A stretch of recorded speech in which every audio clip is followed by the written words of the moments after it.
Cláudio Guenca, seja muito bem-vindo ao Real Time 1. Prazer recebê-lo mais uma vez. Depois de diversos anos, a gente sem se encontrar nas reportagens da vida, prazer te reencontrar. Muito obrigado, Caio, ao RT1 aí pelo convite. Agradeço. É um local muito agradável, muito confortável.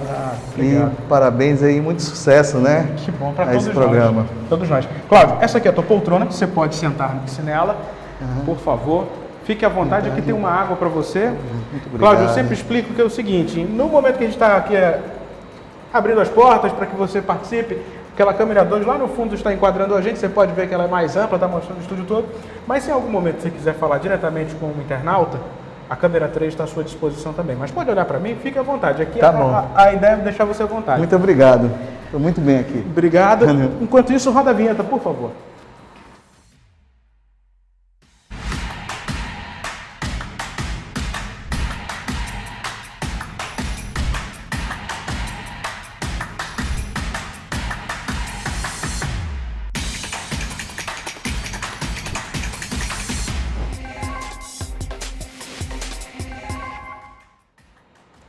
Deixa eu apresentar aqui e falar sobre o currículo do Cláudio, porque é bastante extenso e eu explico agora por quê. Ele tem a cara de novinho assim, mas já tem uma bagagem extraordinária. Ele é engenheiro civil, bacharel em Direito, é ex-presidente do Implurb, ex-presidente do CREA, também foi superintendente do Sinduscom aqui do Amazonas, portanto a conversa com ele vai ser sobre Manaus do futuro. Cláudio, obrigado já de antemão por compartilhar teu conhecimento, que a gente vai falar agora um pouco sobre a cidade de Manaus. É importante falar sobre isso. Novamente, muito obrigado pelo convite ao RT1. É um prazer dividir essa oportunidade com vocês. E nosso anseio é sempre o melhor para a nossa cidade, né? Aqui nós moramos, aqui nós trabalhamos, mas nós temos um histórico que nós sabemos que é de desafios. Manaus cresceu sendo uma vila, passou a ser um povoado, hoje é uma metrópole e herda problemas de uma grande cidade. Mas que nós precisamos refletir e começar a enfrentar a cada gestão, a cada ano, a cada momento, para que nós tornemos a cidade de Manaus cada vez mais atrativa ao turismo, ao desenvolvimento e principalmente agradável a quem mora aqui. É isso mesmo. Cláudio, primeira pergunta que eu te faço também está no nosso tema, que é o seguinte: do ponto de vista da infraestrutura, o que Manaus precisa para se tornar uma capital do futuro, uma capital melhor, com mais qualidade de vida para quem vive aqui? Primeiro, fazendo um breve histórico, nós tivemos grandes momentos de desenvolvimento aqui, que foi o ciclo da borracha, a própria Zona Franca, quando tem as suas indústrias instaladas, o comércio pujante da Zona Franca de Manaus, trouxeram um desenvolvimento acelerado para a nossa cidade. É claro que quando nós falamos em desenvolvimento, nós temos que trazer junto o planejamento urbano. Nós temos um plano diretor urbano e ambiental muito atual para a nossa realidade, mas nós temos dificuldades que nós enfrentamos e nós sabemos disso, que é a dificuldade em andar pelas calçadas, são as vias que nós temos hoje na nossa cidade, que com certeza a época foi planejada para um determinado momento, mas como o crescimento é dinâmico e muito rápido, acaba que nós enfrentamos essa problemática da mobilidade urbana. Os geógrafos chamam de crescimento explosivo. Com certeza. É algo que você não consegue prever. Isso. Nós sabemos que a própria Prefeitura de Manaus, o próprio governo de estado, startaram isso, fazem a sua parte, mas eu acredito que nós temos que ter uma interlocução mais estreita com as empresas que instalam fibra ótica, a empresa que hoje detém o esgoto e a água na cidade de Manaus também, para que nós façamos algo mais planejado. E quando eu te falo isso, Caio, a minha preocupação muitas vezes no retrabalho que seja o órgão do governo estadual ou municipal tem em refazer um serviço. Você refazendo o serviço, você está deixando de investir numa reforma de uma creche ou numa construção de uma quadra, enfim, de equipamentos comunitários que a nossa cidade precisa ter cada vez mais para que os jovens, a população tenham um ambiente mais agradável e um espaço adequado para a prática esportiva, para cuidar da sua saúde. para também combater de maneira, eu até digo direta, a criminalidade na nossa cidade, para que nós não tenhamos essa lacuna ociosa. Cláudio, uma coisa que muito me chama atenção em Manaus, e aí a gente, até antes da gente entrar, a gente estava comentando um pouco, comparando Manaus com São Paulo em algumas questões. São Paulo é uma cidade repleta de viadutos, a gente tem noção disso. Manaus não tem tanto viadutos, obviamente, até pelo tamanho que tem São Paulo. Mas a gente tem viadutos aqui na cidade espalhados em diversas regiões e mesmo assim o trânsito para. Eu só estou falando de um aspecto desse problema. O que falta do ponto de vista de infraestrutura são mais viadutos, são mais passarelas, é pensar um pouco mais como esses viadutos podem servir ou só apenas transferem de um ponto para o outro um congestionamento. O que precisa Manaus para melhorar até a mobilidade, essas questões que a gente enfrenta no dia a dia? Você mesmo chegou mais cedo hoje e disse para mim, vim mais cedo porque eu estava com medo de pegar um trânsito muito conturbado. Isso é verdade. Muitas das vezes nós pensamos numa obra de intervenção viária pensando em resolver um problema pontual. E aí é o que você realmente relatou, você joga o problema mais adiante. Então nós temos que pensar de forma ordenada um planejamento em conjunto, que nós possamos de fato resolver os problemas, não transferindo ele para mais adiante, mas sim pontuando quais são os nossos gargalos e como nós vamos resolver. Então, reunindo e discutindo, debatendo, sentando, rabiscando, projetando com técnicos da área da engenharia, da arquitetura, eu acredito que nós possamos apontar várias soluções para a nossa cidade, Caio. É aquilo que você fala, a gente precisa não de um plano político para uma cidade como Manaus, e está na hora, já até passou da hora, da gente entender que para a gente ter uma qualidade de vida melhor do ponto de vista da mobilidade, da infraestrutura, a gente precisa ter um plano de Estado. Um plano de governo, um plano de Estado. Eu acredito que as entidades hoje, aqui na nossa capital, aqui no nosso estado, elas estão imbuídas desse propósito em apresentar soluções, mas é claro, nós precisamos que quem está à frente do nosso governo estadual e municipal queira ouvir as soluções, até porque há responsabilidade por trás de cada proposta.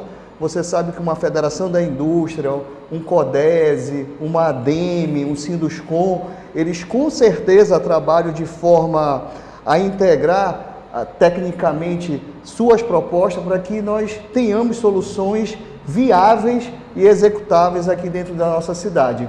Então nós precisamos ter esses ouvidos abertos por parte de quem está à frente do poder executivo estadual e municipal. O primeiro passo você falou que é a discussão, que é você chamar, até anotei aqui uma frase, temos que pensar um planejamento em conjunto e não um planejamento pontual. Qual seria o segundo passo do ponto de vista, olhando para Manaus, uma vez que a gente percebe que a azimuth dessa bússola de crescimento, vou repetir mais uma vez, o crescimento explosivo aponta para o setor norte da capital, a gente está criando um problema daqui a 5, 10 anos, fácil, já é um problema. O trânsito nessa região, a mobilidade. O que precisa ser feito hoje?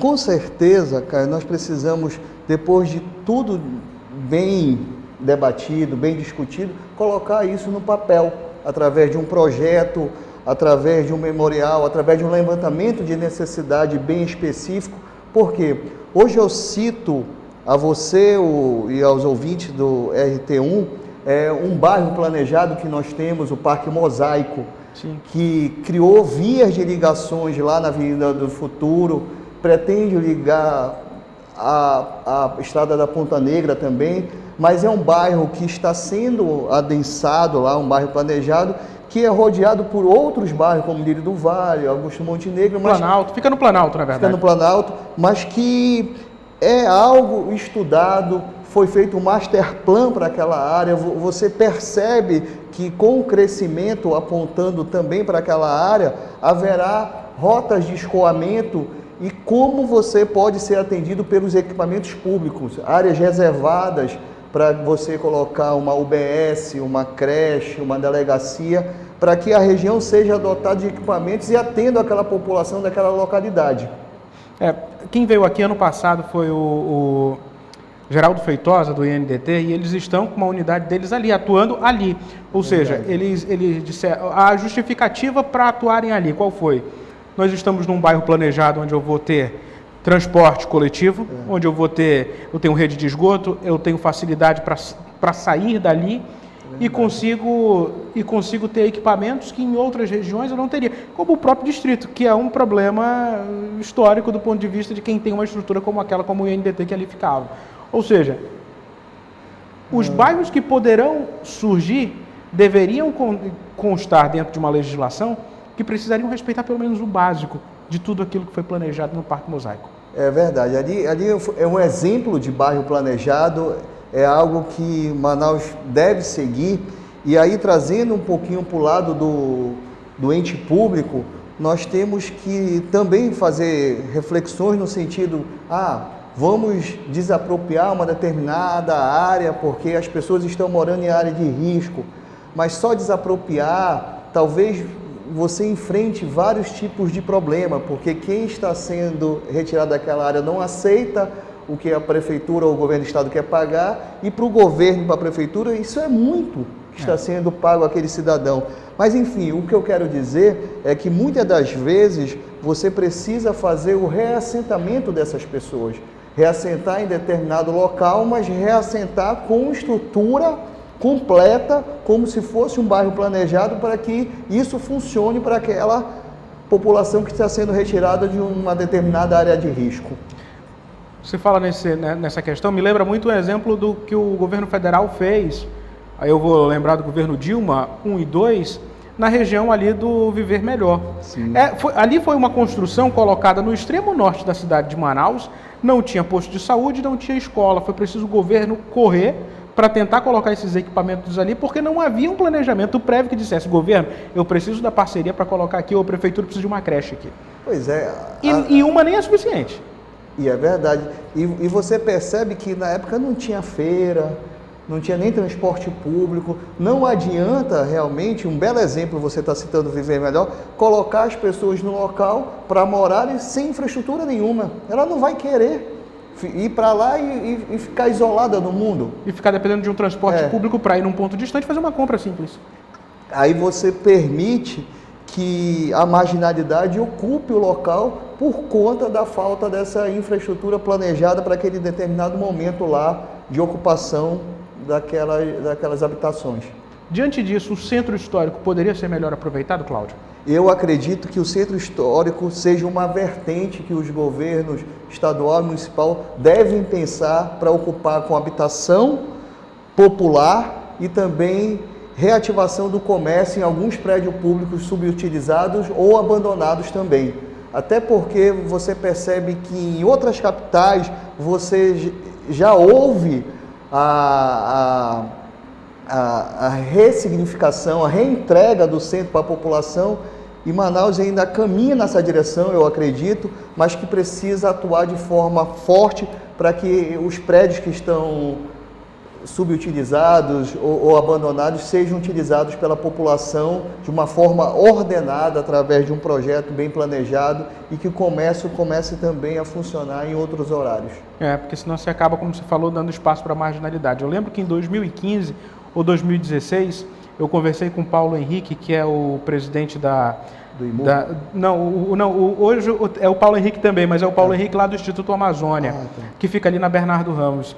E a gente conversando sobre isso, sobre cidade, sobre aquela região do centro que é tão importante, de um contexto histórico e pouco aproveitado, ele dizia, olha, a gente fez um levantamento, ele tem isso tudo catalogado, a gente fez um levantamento aqui nessa região e a gente consegue mostrar que, por exemplo, o prédio do INSS que está ali, o prédio do INSS, salvo engano, o que ele me falou, se a memória não falhar, funciona o térreo, o primeiro e acho que talvez no máximo o segundo andar. Os outros andares para cima são vazios.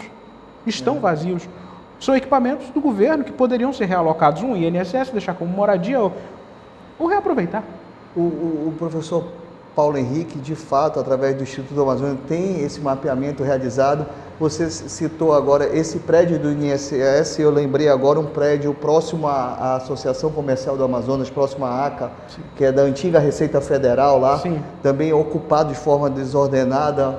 eu lembro que há um tempo atrás ela sofreu ou teve um princípio de incêndio lá, então totalmente ocupado de forma a não ser planejado aquela habitação, aquele prédio lá. E a gente precisa de alguma maneira, Caio, sensibilizar quem está à frente, que ele queira fazer, que realmente ele queira modificar o pensar, o olhar lá para o centro da cidade. Então, eu acredito, como entidade, o Instituto do Amazonas também pode cooperar e muito para que o desenvolvimento do centro chegue o mais rápido possível. A gente precisa olhar para a cidade de Manaus, e aí é um problema das grandes capitais também, é um desafio para as grandes capitais, o ponto de vista de tornar a cidade cada vez mais inteligente, de tornar os equipamentos que estão disponíveis hoje mais inteligentes. A gente até tentou isso lá em 2014, eu lembro, por exemplo, uma coisa básica que pode funcionar para a capital, poderá funcionar ou não, quero a tua opinião sobre isso, que é os semáforos inteligentes. A partir daí é um começo de uma história, é o começo de algo que pode ser viável para a gente. E Manaus suporta uma tecnologia como essa? De fato é viável ou o meu pensamento está equivocado? Não, eu acredito que Manaus precisa viver, de fato, integrada a cidades inteligentes. Pode começar através do semáforo inteligente, mas ela precisa integrar de alguma maneira os seus serviços públicos. Hoje, quando a gente fala em semáforo inteligente, não seria só onda verde, hoje seria os semáforos com câmeras apropriadas a auxiliar o SAMU, a auxiliar o Corpo de Bombeiros, a auxiliar a própria polícia. Enfim, nós temos que integrar a tecnologia, a convivência dos habitantes e principalmente a gestão da nossa cidade e do nosso estado. Cláudio, para ir caminhando para o fim dessa nossa conversa, eu quero te fazer uma pergunta do ponto de vista de quem vive na cidade mesmo, de quem convive aqui. A solução, ela não é imediata. Não dá para a gente dizer que isso vai acontecer ano que vem, mas ela leva de médio a longo prazo. Mas um primeiro passo precisa ser dado. Para começar, precisa ser revisto o plano diretor, por exemplo, dessa cidade? Eu acredito que o plano diretor, apesar de eu reputar e considerar um plano diretor muito atual, como a nossa cidade é muito dinâmica, ela precisa realmente passar por revisões periódicas, tá? Entendendo a dinâmica de cada bairro, de cada zona da cidade, porque querendo ou não, você pensa o Parque 10 ou pensou o Parque 10 de uma maneira e hoje acontece o Parque 10 de outra maneira, o próprio Veiralves, enfim, são exemplos clássicos aqui na nossa cidade que eram bairros, que eram localidades extremamente residenciais que hoje convivem praticamente com 90% de comércio. Então, é claro, nossa cidade é muito dinâmica, mas nós precisamos iniciar, dar um passo maior, cuidar um pouquinho do que está abaixo da nosso asfalto, da nossa terra, porque nós convivemos com problemas e aí problemas históricos de drenagem. Você até conversou comigo lá fora, nós falamos da drenagem lá do centro histórico da cidade de Manaus, que precisa, é a galeria da época dos ingleses, que precisa sofrer uma reforma, que precisa sofrer uma reformulação. A drenagem do centro da cidade de Manaus, ela precisa de um projeto que realmente funcione. Apesar de ficar enterrado, nós não podemos simplesmente cavar a rua, colocar tubo e achar que resolvemos o problema é que não resolvemos, né? Você sabe que precisa de um projeto, precisa ter uma inclinação, precisa saber para onde essa água vai escoar, para que realmente ela funcione em momentos que nós somos visitados pela chuva. Então, a cheia que está se aproximando agora, você fala num ponto e me leva a entender o seguinte: a gente está falando de uma galeria histórica dos ingleses de mais de 100 anos. Manaus cresceu tanto, o centro próprio, a demanda do centro cresceu muito. De um ponto de vista de um leigo, eu entendo que aquilo ali pode ser que não seja mais viável do ponto de vista da capacidade de vazão. E a gente ainda está se utilizando desse mesmo equipamento construído há 100 anos. Isso a gente precisa realmente dar um pontapé, mudar, porque a gente não precisa esperar um problema pior acontecer para tomar uma ação, né?